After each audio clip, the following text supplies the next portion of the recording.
آپ جب پاکستان سے تشریف لائے ہیں، کیا آپ بجلی بھی اپنے ساتھ لے آئے، آٹا بھی لے آئے، آپ سارا پیٹرول بھی لے آئے، سی این جی گیس بھی لے آئے، آپ ڈیزل بھی لے آئے، آپ ساری معیشت کھینچ کر کے اپنے ساتھ ہی لے آئے ہیں یا وہیں چھوڑ کے آئے تھے آپ؟ جی یہ اپوزیشن والے، خاص طور پہ پی ایم ایل این والے، یہ تو یہی کہہ رہے ہیں ہر چیز جو بھی کوئی کمی ہے تو وہ پہلے جیسے میں جیبوں میں بھر کے صندوقوں میں بھر کے باہر لے گیا. یہ تھا پیٹرول بتائیں آپ کتنے صندوقوں میں لا سکتے تھے؟ وہ تو چھوڑ کے آئے ہیں، سب کچھ ٹھیک تھا، لیکن ان کو آسانی ہوتی ہے. یہ آسان ہے کہنا کہ اب اپنے سر سے ٹالو، وہ لے گئے. وہ پہلے 2-3 مہینے تو ٹھیک تھا، اب 3 سال گزر گئے. بھائی اب کدھر کے، اب کچھ کر کے دکھاؤ گے. آپ سے پہلے کبھی کسی گئے ہوئے فوجی حکمران کو کسی نے یاد نہیں کیا، کیا وجہ ہے کہ آپ کو شدت سے پاکستان میں یاد کیا جا رہا ہے اس وقت؟ دیکھیں میں سمجھتا ہوں ایک لیڈر کی اور ایک حکومت کا بیسک کام عوام کی خوشحالی اور ملک کی ترقی. اگر یہ کرے لیڈر یا اس کی گورنمنٹ تو لوگ خوش ہوتے ہیں. میرے خیال میں اگر آپ اس کے ایک ایک جز لے لیں، ایک اس کا حصہ لے لیں عوام کی خوشحالی کا، ویدر پاورٹی ایلیویشن ہے، ان کی غربت دور کرنا، نوکریاں دلوانا، ایجوکیشن، تعلیم، صحت اور انفلیشن، قیمتوں کو کنٹرول کرنا، ملک کی ڈیولپمنٹ کی ایک ایک چیز، چاہے سڑکیں لے لیں، پورٹس لے لیں، جو کچھ بھی لے لیں، ہر ایک میں ہم نے بہت ترقی کی تھی. لوگ اس لیے خوشحال تھے، لوگوں کی اسٹینڈرڈ آف لیونگ امپروو ہو رہی تھی. تو میری نظر میں اس لیے یاد کرتے ہوں گے، اس لیے نہیں بھولے ہوں گے، کیونکہ اب اس کے بالکل برعکس ہوا ہوا ہے معاملہ. تو یہ جو مسنگ ہے، یہ جو دوری ہو گئی ہے، یہ خلیج جو آ گئی ہے آپ کے اور پبلک کے درمیان میں نے بھی آپ پریس کانفرنس آپ کی سنی تھی جس میں آپ نے فرمایا کہ آپ 23 مارچ کو پاکستان تشریف لائیں گے، تو اور مینار پاکستان پہ آپ عوام سے خطاب کریں گے. مینار پاکستان پہ تو میں نے نہیں کہا، ایئرپورٹ پہ ہی خطاب کریں گے. ایئرپورٹ پہ پہنچوں گا میں لاہور میں، یہ میں نے بہت سوچ کے کیا ہے. لاہور میں ہی آؤں گا. اور یہ جو آپ کہہ رہے ہیں دوری جو ہو گئی ہے، کیونکہ میں باہر ہوں، عوام سے ایک دوری ہے ضرور. وہ میں رابطے میں کافی حد تک ہوں. میں انٹرویو، آپ جیسے اب انٹرویو لے رہے ہیں، دنیا سے دیکھے گی مجھے انشاءاللہ.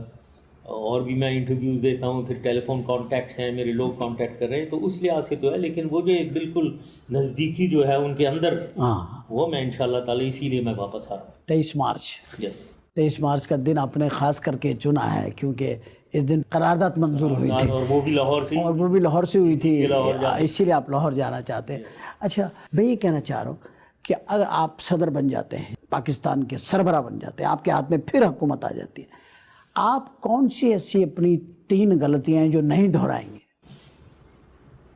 ایک تو ظاہر ہے یہ جوڈیشری کے خلاف جو سلسلہ شروع ہوا، وہ شروع میں 23 مارچ کی جو بات ہے، وہ جو مارچ میں نے کیا تھا، وہ غلط نہیں تھا. دوسرا یہ این آر او کا ظاہر ہے وہ ایک مجھے بڑا افسوس ہے کہ وہ میں نے ایک فیصلہ ہی غلط لیا. وہ لوگوں کے کہنے پہ کوئی ماحول ایسا بن گیا تھا کہ اس لیے لیا، لیکن وہ غلط فیصلہ تھا. مجھے صحیح فیصلہ نہیں کرنا چاہیے تھا وہ. تو یہ 2 خاص طور پہ چیزیں ہیں. باقی فرینکلی میں بتاؤں، مجھے کسی اپنے ایکشن پہ یہ میں نہیں کہوں گا کہ وہ میں نے غلطی کی تھی، آئندہ میں نہیں کرنا چاہوں گا. تیسری اگر چیز کہنی ہے تو بہت سی چیزیں میں نے کی ہیں ہر شعبے میں. اس میں ڈگری آف سکسیس جو ہے وہ اتنا، بعض میں 80% ہوا، بعض میں 10-20% ہوا.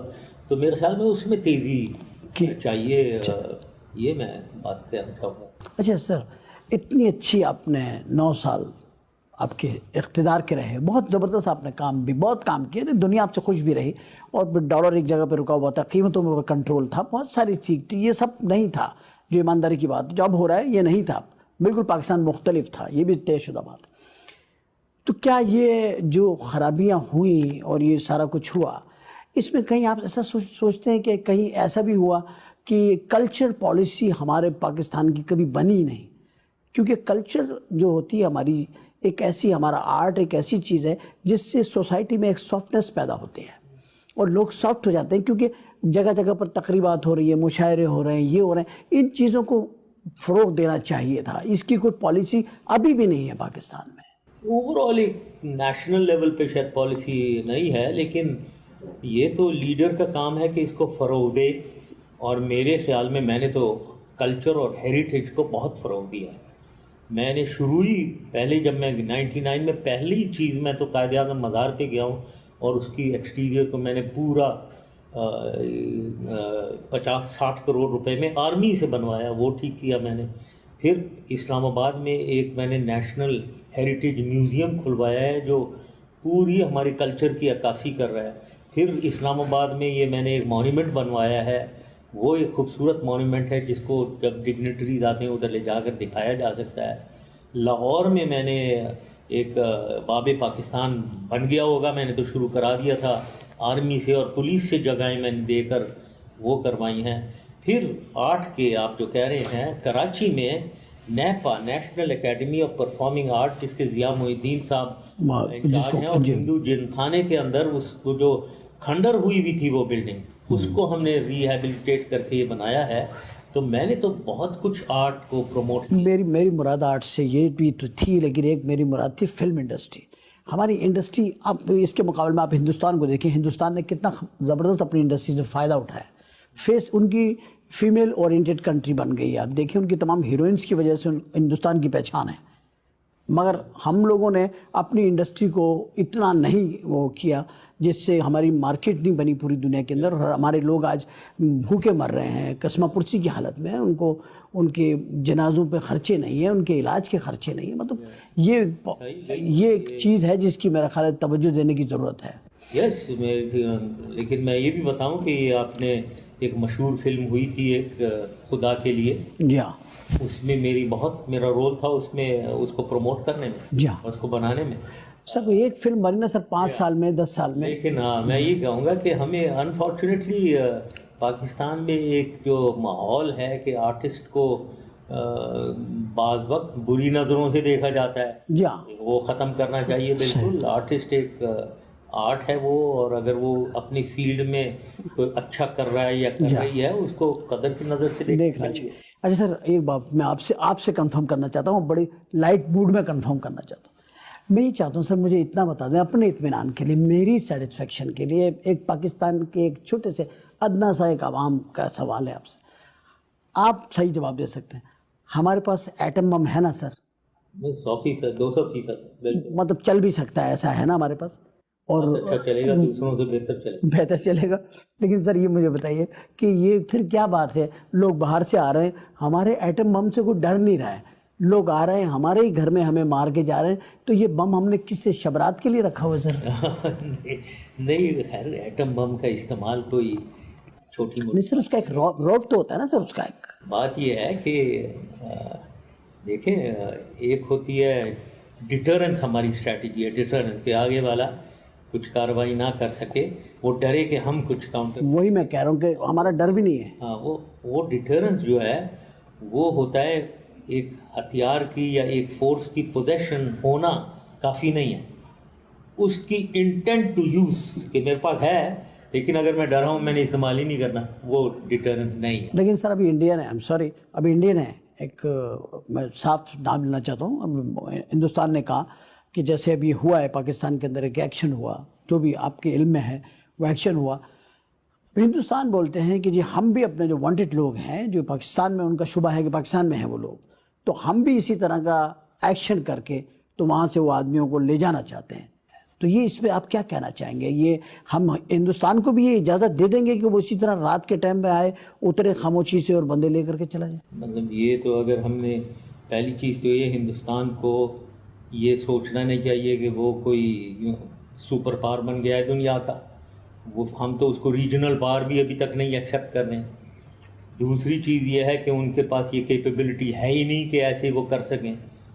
تیسری چیز یہ ہے کہ ہماری کیپیبلٹی اگر ایسٹرن بارڈر پہ دیکھی جائے وہ بہت زیادہ ہے، اسٹرانگ یہ ہے. کوئی سنیک ریڈ جیسے ادھر سے ہوا ہے، ادھر تو بہت زیادہ ریڈار کوریج ہے اور کوئی ایسا چھپ کر اندر دن رات نہیں آ سکتا ہے. تیسری بات یہ ہے کہ اب یہ ہماری حکومت کی بات ہے اور ہماری فورسز کی. ہمیں ہندوستان کو کبھی غلط فہمی نہیں ہونی چاہیے. ہمیں کھل کے کہنا چاہیے اگر تم آؤ گے ایک دفعہ ہم تمہیں 10 دفعہ ماریں گے، یہ ان کو پتہ ہونا چاہیے. اور جب یہ پتہ ہو جائے گا، 2002 میں آپ نے دیکھا ہوگا یہ پوری فوجیں لے آئے تھے، جی ہاں. پوری فوجیں لے آئے، اور مجھے پتہ ہو رہا تھا کہ یہ اٹیک کرنے والے ہیں. 1-2 دفعہ ایسے ہوا. اچھا. تو میں نے ایئر فورس کو الرٹ کیا تھا یہ رات کو اگر آئے نا تو ہم رات کو بھی ماریں گے اور صبح بھی ماریں گے. تو یہ دا انٹینشن پتہ ہو کہ یہ لوگ چپ بیٹھنے والے نہیں ہیں، یہ اس کا رسپانس اور ڈبل رسپانس ہے. یہ جب وہ مجال نہیں ہے اور ان کی مجال نہیں ہونی چاہیے آنے کی. ان کی مجال نہیں ہونی چاہیے، دن میں آئیں رات میں آئیں، جب بھی کبھی آئیں گے ان کو منہ کی کھانی پڑے گی، اور وہ اتنا ایزی نہ لیں اور ایسا نہ سوچیں اگر ہمیں اپنے دفاع کے لیے ایسا کرنا پڑا اور اب جو کچھ ہوا وہ کیوں ہوا اس کو پس پردہ ڈال کے یہ بات ہم باور کرانا چاہتے ہیں اپنے نیبرز کو کہ آپ ہمارا خیال رکھیں، ہم آپ کا خیال رکھیں، اور آپ نہیں رکھیں گے تو ہم بھی نہیں رکھیں گے. یہ بات دو ٹوک ہے. اس قسم کے ڈیسیجن کرنے کا وقت ہے یہ جہاں قوم کھڑی ہوئی ہے. قوم کو اس ڈیسیجن کی ضرورت ہے.